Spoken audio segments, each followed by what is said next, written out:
আর যেন কোনো প্রবাসীর জীবনে এরকম না হয় মা, আর যেন কোনো প্রবাসীর বউ না পালায় মা। চুপ কর। আমার টেকা কিনে দেওয়া শাড়িও পরিতে আমি তো দেখি মা। দেখি। আল্লাহ, 2 ঘন্টা পারে গেছে, এখনো আসার নামে খোঁজ নাই। 5 মিনিটের কথা বললো। আমার সব শেষ। 2 ঘন্টা হয়ে গেল, আমি কি কোনো ভুল করে ফেললাম?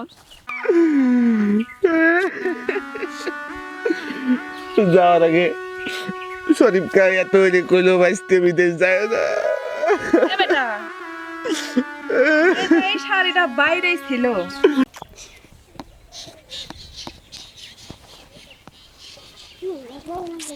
3 ঘন্টা হয়ে গেল, তাহলে কি আমি চিটারের পাল্লায় পড়লাম? মানে আমার সাথে চিটারি করলো। এই শাড়ি তো মা আমি কুরিয়ারে বানাইছিলাম।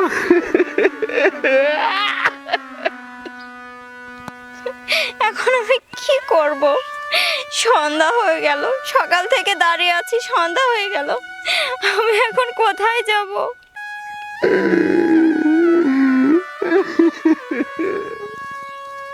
কাঁদো কর। আর না কাইদেই কি করবো মা,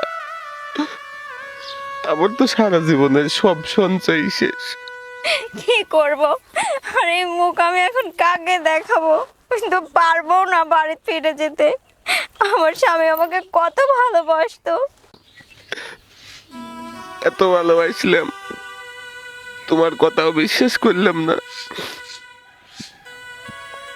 তা ওই কাল নাগিনে আমার থাকলো না মা। আমি এত বড় অন্যায় করছি, সব কিছু ক্ষমা করে দিয়ে আমাকে সব গহনা টাকা পয়সা বিশ্বাস করে সব আমার কাছে দিল রাখতে।